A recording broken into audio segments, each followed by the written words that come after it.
Teman-teman, saat teduh kita ini, edisi yang ke-17, diambil dari Kitab Kejadian pasal yang ke-8. Pernahkah kita merasa Tuhan sepertinya melupakan kita?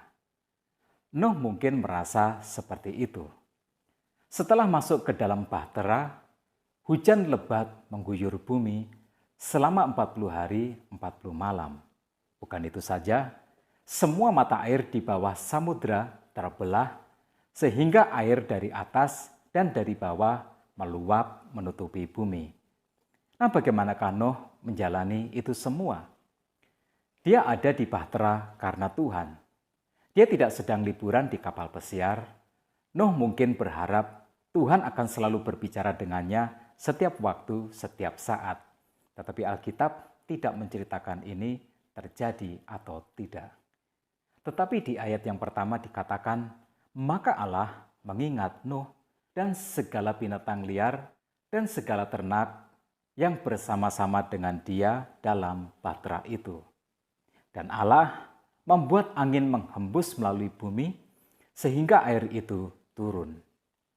Tuhan mengingat Nuh, jadi Tuhan akhirnya membuat air menjadi surut. Ungkapan ini menunjuk kepada arti bahwa Tuhan mengambil tindakan untuk memenuhi janji-janjinya. Sehingga di ayat yang kedua sampai dengan 22 diceritakan bagaimana Allah mengeringkan bumi setahap demi setahap. Mula-mula Allah membuat angin menghembus melalui bumi sehingga air mulai surut. Allah juga menutup mata-mata air samudra raya, menutup tingkap-tingkap langit supaya hujan berhenti total. Bumi akhirnya menjadi kering. Dalam ayat yang ke-13 sampai dengan 14 dikatakan, dalam tahun ke-601, dalam bulan pertama, pada tanggal 1 bulan itu, sudahlah kering air itu dari atas bumi. Kemudian Nuh membuka tutup bahtera itu dan melihat-lihat, ternyatalah muka bumi sudah mulai kering. Dan dalam bulan kedua, pada hari yang ke-27 bulan itu, bumi telah kering. Ya, Tuhan memenuhi janjinya. Nuh selamat, Nuh dan juga keluarganya, begitu juga dengan hewan-hewan yang ada di dalam bahtera itu. Tuhan tidak akan pernah lupa dengan apa yang sudah dijanjikannya. Dalam ayat yang ke-15 sampai dengan 17 diceritakan Nuh dan keluarganya dan semua hewan yang ada di dalam kapal itu keluar, lalu mereka memulai kehidupan baru di bumi yang baru. Puji Tuhan. Dan di dalam ayat yang ke-20 sampai dengan 22 diceritakan, Nuh mempersembahkan korban syukur, maka Tuhan berjanji bahwa dia tidak akan lagi menimpakan hukuman sehebat apa yang baru saja dilalui oleh Nuh, apapun dosa yang dilakukan oleh manusia. Apa yang kita bisa belajar dari peristiwa ini? Yang pertama, percaya.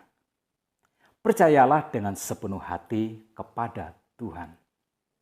Peringatan untuk menenggelamkan bumi dipercayai Nuh dengan sepenuh hati. Tidak ada tanda-tanda alam bahwa akan terjadi bencana yang hebat ketika Tuhan menyampaikan keputusannya ini kepada Nuh. Tetapi Nuh percaya. 120 tahun setelah Nuh mendengarkan hal ini, barulah semuanya itu terjadi. Tetapi dari awal Nuh sudah percaya.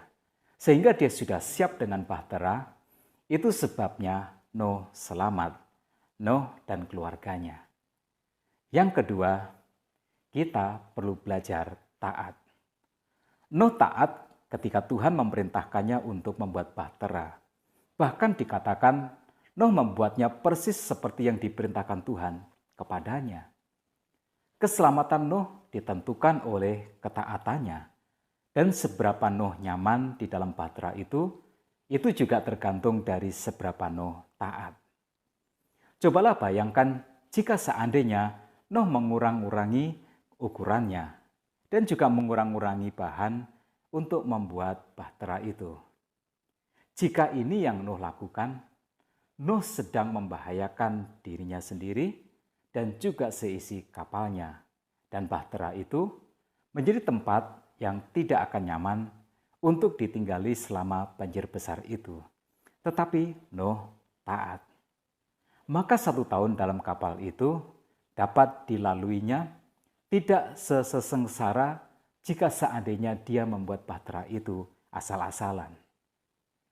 Yang ketiga, dari kisah Nuh ini juga kita bisa belajar tentang hebatnya ketekunan. Untuk membangun bahtera itu, Nuh membutuhkan waktu 120 tahun. Nasibnya di atas bahtera selama 1 tahun banjir besar itu ditentukan oleh 120 tahun bagaimana dia membangun bahtera itu bukan waktu yang singkat, tetapi Nuh mendapatkan hasil yang pantas. Ketekunan dan kesabaran adalah alat pembayar keberhasilan. Apa yang kita bisa petik dari kisah ini sebagai inspirasi dan motivasi bagi kita? Yang pertama, percayalah bahwa Tuhan selalu ingat akan janjinya. Dia juga selalu ingat umatnya. Tidak usah kita khawatir tentang masa-masa sulit kita, karena sejatinya Tuhan menolong dan memelihara umatnya. Yang kedua, ketaatan kita pastilah membuahkan keselamatan. Keselamatan Nuh dari air bah tergantung dari ketaatannya, dan kenyamanannya di dalam bahtera itu juga tergantung dari seberapa besar dia taat. Ketika dengan taat, Nuh membuat bahtera itu persis seperti yang diperintahkan Tuhan kepadanya. Nuh menikmati hasilnya. Begitu juga dengan kita. Ketaatan kita menentukan keselamatan kita melewati masa-masa sulit kita. Dan kenyamanan kita ditentukan seberapa besar kita taat kepada Tuhan. Ketaatan akan selalu dibayar dengan pantas melalui hasil yang memuaskan. Yang ketiga, dalam hidup ini, ketekunan dan kesabaran adalah alat pembayar yang sah keberhasilan. Karena semua ada prosesnya. Nuh membutuhkan 120 tahun untuk memiliki kapal yang hebat dan 1 tahun untuk menunggu bumi menjadi kering kembali. Jadi begini, jika kita harus menunggu, ingatlah bahwa Tuhan tidak membutuhkan waktu untuk bisa menolong kita. Tetapi kitalah yang membutuhkan waktu untuk bisa menerima pertolongan dan keselamatan dari Tuhan. Jadi ketekunan dan kesabaran adalah alat pembayar yang sah untuk keselamatan dan keberhasilan kita. Yang keempat, ingat ini selalu, ucapkanlah syukur kepada Tuhan. Kita yang sudah percaya Tuhan Yesus harus mengucap syukur atas keselamatan yang kita terima dari Tuhan Yesus, sama seperti Nuh. Nuh membangun mezbah supaya dapat menyampaikan korban syukur kepada Tuhan. Kehidupan barunya di bumi yang baru diawalinya dengan mengingat Tuhan melalui korban syukurnya. Jangan pernah tinggalkan ibadahmu, karena ibadahmu adalah korban syukurmu kepada Tuhanmu. Tuhan Yesus memberkati kita semua.